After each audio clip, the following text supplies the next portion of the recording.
pero no se ve bien lo mismo, por ejemplo, en el gas LP. Querido Pedro, te mando un abrazo. ¿Cómo estás? Buenos días. Luis, buenos días. Qué gusto saludarte a ti y a quienes nos escuchan. Antes de entrar en el asunto del gas LP, que es finalmente el tema central para esta mañana, déjame hacer una reflexión sobre el asunto del control al precio de las gasolinas, el costo que tendrá para las finanzas públicas y lo que yo llamo las decisiones responsables que tendría que tomar un gobierno a la hora de decidir cuáles son las prioridades que ameritan que se canalice hacia ellas el recurso presupuestal escaso, en lugar de estar subsidiando el consumo de los estratos de ingreso más elevado en nuestro país.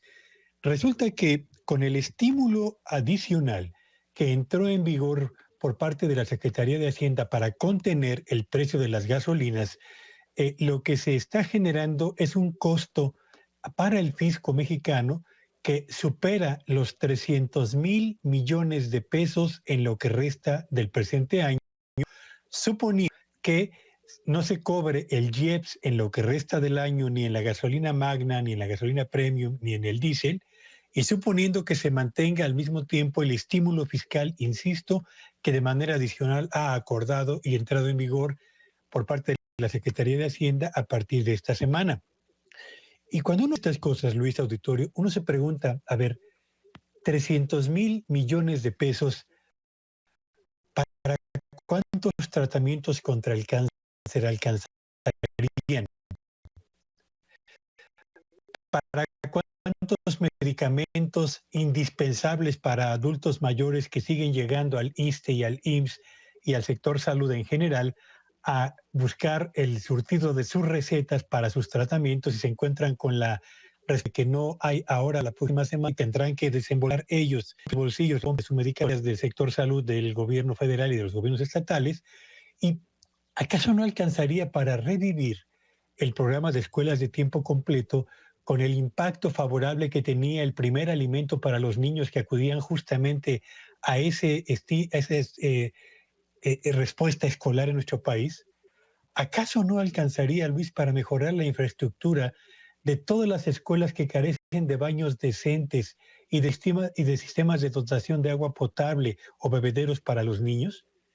De verdad, uno cuando ve estas cosas, entiende la molestia que tienen los taxistas, los microbuseros, los transportistas de carga y de pasajeros por el precio que ha alcanzado la gasolina. Sí, uno lo entiende, pero cuando uno pone en la balanza, y esta es la responsabilidad de un gobierno, el costo que significa subsidiar a quienes más gasolina consumen, que son los de mayores niveles de ingreso en este país, contra lo que dejamos de hacer en la protección de los que menos tienen y más necesitan en salud y en educación, a uno, al menos a mí, me cuesta mucho trabajo entender Ujú, cómo es que damos palomita a un subsidio de este tamaño, dejando de lado claro. necesidades tan inmediatas y tan de impacto directo e inmediato sobre la calidad de vida de los hogares en México. Y para terminar, gas Ujú. LP, tercer semana consecutiva, Luis Auditorio, con el incremento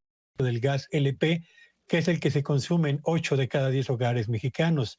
Solo que en la semana que está corriendo, Luis Auditorio, estamos frente a un incremento que es superior al 6% en una sola semana en el kilogramo de gas LP promedio que se consume en el territorio nacional. Si, para que usted tenga una idea, la inflación que se estima va a cerrar este año en México rondará por ahí del 7%. Solamente en una semana, el gas LP ha tenido un incremento del 6,4% y no parece haber alcanzado todavía su nivel más elevado de precio, lo que significa que seguiremos teniendo que apretar el presupuesto personal y familiar para que rinda en un ambiente inflacionario creciente y cada vez más agobiante para las Por ahí preguntan algunas personas pues muy afines a la 4T, dicen es que no, todo está súper planeado, el presidente lo ha visto así, ha utilizado el incremento en el precio del petróleo de la mezcla internacional de crudo para poder pagar este subsidio a la gasolina y mantener de esa manera magistralmente los precios de la gasolina. ¿Tú cómo lo ves? A ver, yo creo que vale la pena poner las cosas en su justa dimensión.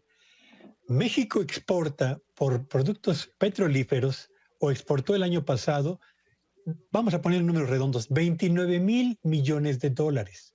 ¿Saben ustedes cuánto compramos de gasolinas, de productos petroquímicos, de gas LP y de gas natural? Casi 54,000 millones de dólares. Es decir, pagamos más por aquello que no producimos en cantidades suficientes y lo traemos del exterior que aquello que exportamos del sector petrolero mexicano. ¿De dónde sacan? ¿De dónde sacan que efectivamente habrá un margen presupuestal lo suficientemente amplio para pagar el subsidio a las gasolinas cuando vamos a estar pagando más por cada gasolina que importamos, más por cada kilo de gas LP y gas natural y más por cada pieza o por cada kilo de productos petroquímicos que no son combustibles que también importamos del exterior?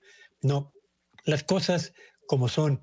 Si tuviéramos una balanza petrolera superavitaria, con mayor ingreso que egreso, les diría sí, por supuesto que sí. No es caso. Claro. Pagamos.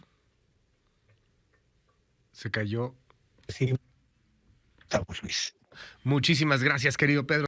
Te mando un abrazo y te seguimos en tu red. Sí, en Twitter, en @Petello Villarán, y que sea un buen inicio de semana para todos. Igualmente, gracias, querido Pedro. Son las 8:02. Vámonos a un resumen.